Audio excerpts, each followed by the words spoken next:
I parked my 2015 Toyota Camry between my sister Elizabeth's Porsche and my brother Michael's Mercedes, already knowing what was coming. Mom's 60th birthday celebration at the Westbrook Country Club was less of a family gathering and more of a wealth competition, and I'd been cast as the perpetual loser. Straightening my simple black dress Chanel, though they'd never recognize that, I grabbed the small gift bag from my passenger seat. Inside was a rare vintage wine worth more than both their cars combined, not that anyone would notice. They'd already decided everything about me based on my car choice. Samantha. My mother's voice carried across the parking lot. You're late. And oh, you're still driving that car. I forced a smile. Happy birthday, Mom. Inside, the usual suspects were already assembled. Elizabeth showing off her latest diamond bracelet to our cousin Emma. Michael loudly discussing his hedge fund's recent success with Uncle James. And my father, Thomas Harrison, CEO of Harrison Technologies, holding court near the bar while critiquing everyone's life choices. Still slumming it at that startup? Michael called out using the nickname I hated. If he only knew that my startup job was actually my own company, Sterling Innovations, currently valued at $3.2 billion. But they didn't need to know that. Not yet. The car still running okay? Elizabeth added with fake concern. I know a great dealer. Though you might need to check your credit score first. I set my gift on the table, watching as my mother immediately moved it to the back, behind the obviously expensive packages from my siblings. My $5,000 bottle of wine would probably end up in her cooking. Sam is just practical, my mother said diplomatically. Not everyone needs luxury items to be happy. The way she said practical made it sound like a terminal illness. I checked my phone, confirming what I already knew. Sterling Innovations stock had jumped another 20% today after our latest acquisition. The deal that would shock my entire family was nearly complete. Did you hear about Elizabeth's promotion? My father jumped in. Senior VP at Morgan Stanley. And Michael just closed a $100 million deal for his fund. That's wonderful, I said, taking a seat at the lavishly decorated table. Congratulations. Emma leaned forward, her designer dress probably worth more than what they thought I made in a month. Samantha dear, I know a great financial advisor. You really should start thinking about your future. My future. I suppressed a smile, thinking about the meeting I'd had this morning with my board of directors. We were about to acquire Harrison Technologies, my father's company, for $2.1 billion. A deal I'd orchestrated while they thought I was struggling at some entry-level tech job. Thanks, Emma. I'll think about it. The party proceeded as usual. Elizabeth detailed her recent trip to the Maldives. Michael bragged about his new vacation home in Aspen. My mother expertly directed the conversation to highlight everyone's successes while glossing over my apparent lack thereof. Samantha is doing her best, she'd say whenever anyone asked about me. She's always been different. Different because I'd chosen to build something from scratch instead of following their prescribed path of investment banking or corporate law. Because I'd lived modestly while secretly growing my company into a tech giant. Because I'd never felt the need to prove my worth through designer labels and luxury cars. My phone buzzed quietly in my lap. A message from my assistant. Final paperwork for Harrison Technologies acquisition ready for your signature. Board vote confirmed. 100% in favor. I looked around the table at my family, still caught up in their display of wealth and status, completely unaware that their comfortable world was about to be turned upside down. Sometimes the best revenge isn't showing off your success. It's letting them discover it in the most dramatic way possible. At least tell me you're dating someone successful, Aunt Patricia prodded, refilling her champagne glass. You're not getting any younger, dear. I thought about James, the brilliant tech entrepreneur I'd been seeing for 6 months. They'd probably be shocked to learn he was worth over $500 million from his own ventures. But like me, he preferred keeping a low profile. Just focusing on work right now, I replied. Elizabeth rolled her eyes. Of course you are. Though what kind of work can you really be doing at? What's the company called again? Sterling Innovations, I said quietly. Never heard of it, Michael declared. Must be one of those little startup things that'll be gone in a year. If he'd bothered to read any financial news, he'd know that Sterling Innovations was revolutionizing artificial intelligence and cloud computing. We'd been featured in Forbes twice this month alone. Speaking of work, Elizabeth raised her voice slightly. Guess who just got approved for the Morgan Stanley Executive Car Program? I'm thinking either a Bentley or a Rolls. Definitely the Bentley, Emma chimed in. Samantha, what made you choose that Toyota? Was it the high safety rating? They laughed, and I let them think I chose my car out of necessity rather than preference. Let them assume I couldn't afford better rather than choosing to invest my money in building an empire. The Camry is reliable, I said simply. Oh, honey, my mother sighed. You know your father, and I could help you with a down payment on something more appropriate for a Harrison. I took a sip of wine, thinking about the 3 houses I owned free and clear, including a beachfront property in Malibu that cost more than their entire car collection combined. I'm fine, Mother. Are you, though? Elizabeth pressed. I mean, look at your clothes, your car, your whole situation. Don't you want more from life?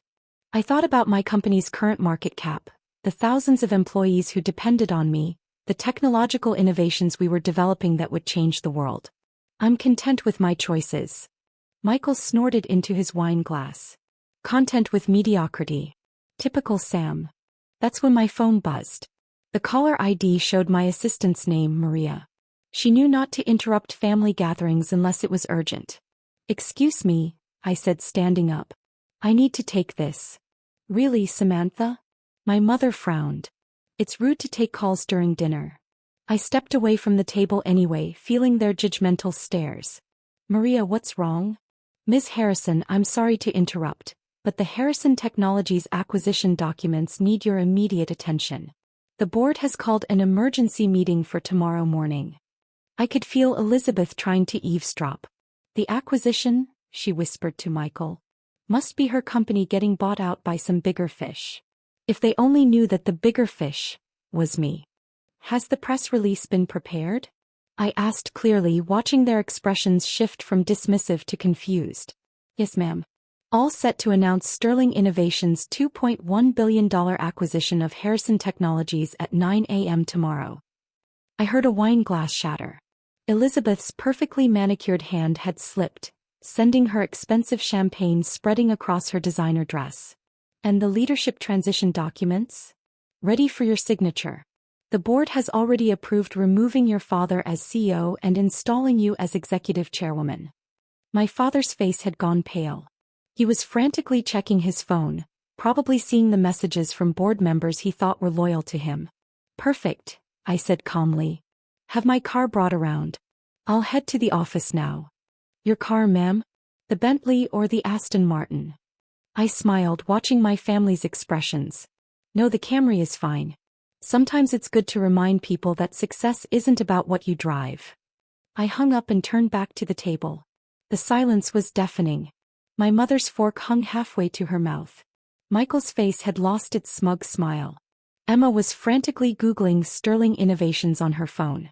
Samantha, my father managed, his voice barely a whisper. What was that about Harrison Technologies? I took another sip of wine, savoring the moment I'd been waiting for all these years. Oh, didn't I mention? My little startup is acquiring your company. The board meeting tomorrow is just a formality. They've already voted in favor of the takeover. The silence that followed felt like it could shatter glass. You're lying, Elizabeth accused, her voice shrill. This is some kind of joke. I pulled out my phone, opening the Bloomberg app. Sterling Innovations' current market cap $3.2 billion. So, Samantha Harrison. I slid the phone across the table. Feel free to fact check. Michael grabbed the phone, his hands actually shaking. This can't be right. You're nothing. You drive a Camry. Because I choose to, I replied calmly. Unlike some people, I don't need expensive cars to prove my worth. Emma was still frantically Googling. Oh my God, she whispered. She's telling the truth. Samantha's on Forbes 30 Under 40. She's been on CNBC. There are articles about her everywhere. My mother's face had gone pale. But why didn't you tell us? All these years. Would it have mattered? I asked, thinking of all the family gatherings where they talked over me, dismissed my career, treated me like their collective failure. You never asked what I actually did. You were too busy bragging about Elizabeth's entry-level banking job or Michael's small hedge fund. Small. Michael sputtered. I manage $100 million. I couldn't help but laugh. That's cute. I signed off on $200 million in bonuses last quarter alone. My father cleared his throat, his business instincts finally kicking in. Princess, perhaps we should discuss some investment opportunities now that we know about your success. No, I cut him off firmly. I'm not your princess anymore. That stopped the day you told me I was embarrassing the family by starting my own company instead of joining Harrison Technologies. Elizabeth flinched at the memory. She'd been there when our father had that conversation with me, smirking as he detailed all the ways I was disappointing the Harrison name. But that's what family does, my mother protested weakly. We help each other. Really? I raised an eyebrow. Like when you helped Elizabeth with the down payment on her Porsche while telling me I needed to learn financial responsibility? Or when you funded Michael's startup fund but called my business plan unrealistic? Aunt Patricia, never one to miss an opportunity, leaned forward. Darling, now that we know about your position, you simply must join the country club. I'll sponsor you myself. The same country club that rejected my application last year because my car wasn't appropriate? I smiled coldly. I bought it last month. The members just don't know yet. Another wine glass hit the table too hard. This time it was Michael's. My phone buzzed again. James's text read, "Just saw the press release draft. Want me to bring the Aston Martin to pick you up instead of the usual cars?" I texted back, "No, let's stick to the plan. The Camry is perfect for tonight." Samantha. Elizabeth's voice had taken on a syrupy sweetness I recognized from childhood. The tone she used when she wanted something. "I've actually been thinking about leaving Morgan Stanley. Maybe we could discuss some opportunities at your company." "You mean the little startup thing that'll be gone in a year?" I quoted Michael's earlier words. "I think we're fully staffed." Emma jumped in, ever the opportunist. "You know, I've always been interested in tech." "Really?" I interrupted. "Name one coding language." She fell silent, deflated. My mother was still struggling to process everything. "But your clothes, your car, your apartment are all choices," I finished for her. "I could buy this country club with one day's earnings. I could have any car I want, but unlike some people, I don't measure success by what I own." "How much?" my father asked bluntly. "How much are you worth?" I stood up, smoothing my designer dress. "More than everyone at this table combined. Multiple times over." Maria appeared at my side. She'd been waiting discreetly in the background. "The board members are ready for the emergency meeting, Ms. Harrison. And the PR team needs to review the press release about tomorrow's announcement." "Thank you, Maria. I'm leaving now." "Wait." Elizabeth called out desperately. "You can't just drop this on us and leave." "Why not? You've been dropping judgments on me for years." I picked up my purse, a simple leather tote that probably cost more than Elizabeth's flashy designer bags. "Oh, and Mom? Happy birthday. That wine I brought. It's worth more than Michael's monthly fund returns." As I walked toward the door, my father found his voice again. "Samantha, be reasonable. We're family. We should discuss this arrangement." I turned back one last time. The time for discussion was years ago when I needed support. Now I don't need anything from any of you. "But we're blood," my mother pleaded. "Blood doesn't excuse behavior," I replied. "You all made your choices about how to treat me. Now you get to live with them." Outside, my faithful Camry waited. Behind me, I could hear the chaos erupting: Elizabeth's shrill demands, Michael's protests, Emma's attempts to connect with me on LinkedIn from her phone. The next morning, my family's attempts to contact me started. "Elizabeth, hey sis, remember when I helped you with your college applications? Good times. Let's do lunch." "Michael, Sam, got some amazing investment opportunities to discuss. Call me." "Emma, LinkedIn says you're hiring. Coffee soon." Then the emails. "Mother, darling, I've been thinking about all the wonderful memories we could make together now." "Father, Princess, let's discuss how to integrate your success into the family's legacy." I forwarded them all to my assistant with one instruction: add to the blocked list. At the press conference announcing the Harrison Technologies acquisition, a reporter asked about my modest lifestyle despite my wealth. "Success isn't about what you own," I told her. "It's about what you build." The story made headlines: tech billionaire in disguise, the CEO who drives a Camry. Elizabeth saw it and tried a new approach. I always knew you were special, sis. Remember how I used to let you borrow my clothes? I remembered. I also remembered how she told everyone I couldn't afford my own. Michael attempted to pitch his fund to my board members, somehow getting their contact information. They sent his proposal straight to spam. A month later, I received an invitation to the family's annual charity gala. The note read, "Special guest of honor, Samantha Harrison, tech visionary." I sent back a simple response, unable to attend. Prior commitment. I was actually in town that weekend working from my penthouse office while they posed for photos and pretended they'd always believed in me. The truth? They hadn't inspired anything except my determination to succeed despite them. Last week, Elizabeth lost her job at Morgan Stanley. Budget cuts. She sent me her resume with a note. Family first, right? Michael's fund lost its biggest investor. He tried to schedule a meeting with my investment team. I ignored them all. Instead, I focused on what mattered. Running my company, developing new technologies, creating jobs. The Camry still sits in my parking spot between Maseratis and Bentleys. My employees love it. It's become a symbol of our company culture. Success without showmanship. Yesterday, I overheard two of my junior developers talking. Is it true she's a billionaire who drives a Toyota? Yeah, and she wears normal clothes and lives in a regular apartment. But why? Because she doesn't need to prove anything to anyone. They get it. My family never will. Sometimes success isn't about proving people wrong.